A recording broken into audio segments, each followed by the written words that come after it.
Hi, this is Scott Garibay, and today I want to talk about Dungeons and Dragons and the new Shogun show on Hulu. And I want to talk about the Willow world. All right, so let's jump into this. So very fascinating subject. So Shogun, Shogun is based on James Clavell's novel, and it's the story of feudal Japan and how a shogun rises in feudal Japan. And it's a fascinating story because it's filled with peasants and samurai, daimyo, courtesans, a lot of different people, right? And it's probably one of the most beautiful depictions of Japanese history that's ever been written. With the most, and it's about Portuguese merchants and it's about English merchants and Portuguese Catholics and it's about a time of transition and change, and it's a powerful film, or a powerful show, right? So I'm old enough to have seen it the first time it was on in I believe the 80s, right? And so this is the second time I've watched someone redo this novel, right? There's a part in it where a courtesan, where the main character of the show, I would say there are two main characters, Lord Toranaga and Blackstone, who is this English merchant, right? And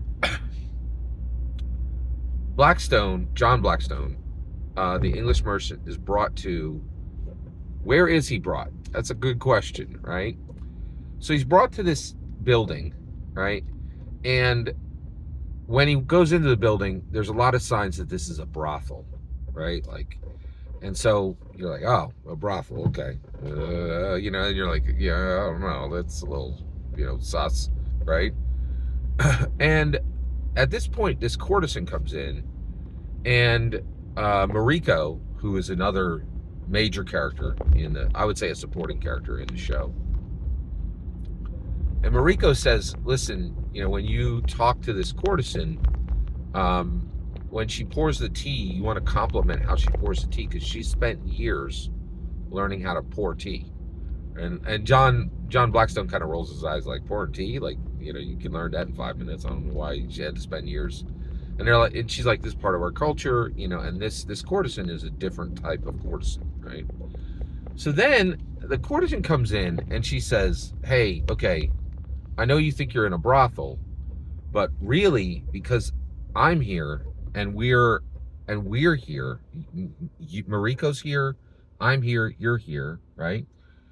The expectation is that this place is a brothel, right? But what I want to tell you is that there's three people here, right? We've come here, right? And the world has this expectation of what we're going to do.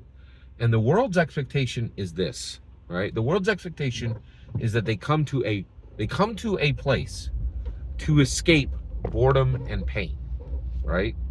And boredom or pain, right? And they have an expectation of how they can do that, right? They have, like, if you and me do this thing, then you will no longer be feeling pain, or you will no longer be bored, right? But what I'm saying is that some people consider this space not a brothel, but because we're choosing to be here, and we can make a choice to make a moment together. And that moment can be anything we want. And it doesn't have to match the expectations of the world. And if you agree on that, and I agree on that, and Mariko agree on that, we can use the time to do whatever we wish, right? We don't have to do the thing that everybody does to escape boredom and pain. And once we do that, this changes. This place that we have here changes and is no longer a brothel. And you're like, whoa, what is this woman talking about in the show? And I'm like, that's pretty fascinating, right? And so she's saying, the people who sign on to this concept of the Willow world are saying, we don't need to be stuck by the expectation that's been given to us. And I thought, that's very interesting, right? Like, because that's what, in my opinion, the analogy is I would say 90% complete, right? Like Dungeons and Dragons does not serve the same purpose as a brothel. But once you start listening to that courtesan, this very high-end courtesan, and she says, there's 3 people here. We have an opportunity to make a moment together. And that moment does not have to be bound by the expectations of the world. We can talk. We can devise a new philosophy, right? Like we can create a piece of art together, right? And she didn't say this, but I think if you're listening, what she's really saying is, if we meet the expectation of the world and we use this place to do this base thing, it's nothing. It's nothing, right? It's worth 1 koku, right? But if we accept that this is the Willow world and we make our own expectation and we are no longer bound by the expectations of the world, then we can make the Willow world. We can make a different place that the value of it is, and they actually talked about this. This particular courtesan, the value on her time is literally like for 1 night would be the cost of a house, right? Because it's not bound to this stupid base thing. It's connected to something 100 times more valuable, right? And it is freed from the expectation. And this is exactly where we are at with Dungeons and Dragons, right? And right now, the expectation, you bring 3 people to the Dungeons and Dragons table, right? Mariko, John, Blackstone, and the high-end courtesan, and you say, oh, we're here to cut goblins in half. All that can happen is that we're having fun, right? We obey the rules of the game, and you cut a goblin in half, and I go, oh my gosh, I'm so impressed that you did 18 points of damage rather than 12. And we do this base thing to forget boredom and forget pain. And what I'm saying is, no, the high-end courtesan is right? She's like, we don't need to do the thing that's expected. We can use Dungeons and Dragons for whatever we want, right? And we could do some, and we can create new philosophy. We can create new art. We can create new literature in that space. When 3 people come to the Dungeons and Dragons table, we're not trapped by the world's expectations of this is about cutting goblins in half. We can do something incredibly valuable. So not something worth 1 koku, but worth the price of a house for 1 night.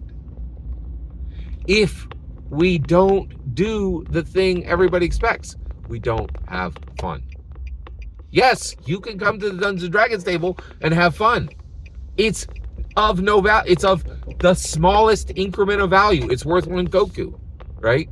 But if you allow yourself to escape what every other, D&D commentator is telling you, that D&D is about fun, then you can create something worth a house. It's incredible. It's incredible. It is truly astoundingly incredible, right? You could do something of almost limitless value. What you produce at the table in 1 night could be worth the price of a house, right? Like it's incredible, right? And that is really fascinating to me. Last thing I want to talk about, this courtesan, what she does is seen by this by Lord Toranaga, right? And he says, hey, and she's like, oh, I'm not happy working in these brothels, right? And he's like, he's like, well, what do you want? And she's like, I want to create a tea house, a place for communication, a place for discourse, a place to build philosophy, art, literature, a place to build whatever we choose, right? And he's like, no problem. I'm going to give you this piece of land. And he does. And then there's a scene in the show where she goes out with she goes out with a low-end samurai, somebody who's just become a samurai, his girlfriend, and like a financier who's probably going to give her the money for to build the actual. Lord Toranaga just gave her the land. Now she has to build it, right? So she goes out with these 3 other people, and the courtesan is looking out, and the young samurai she's looking out over just a patch of dirt with some stones, right? And the samurai's like, honestly, what the heck is she looking at? I don't see nothing, right? Like Lord Toranaga gave her nothing. This is just a patch of stone.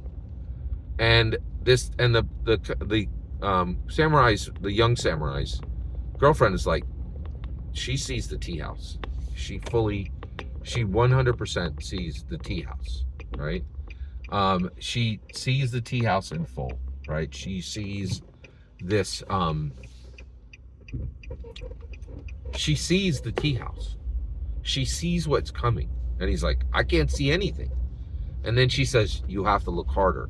And this is where we're at, right? This space to improve, learn, grow, change, transform every single person at the table.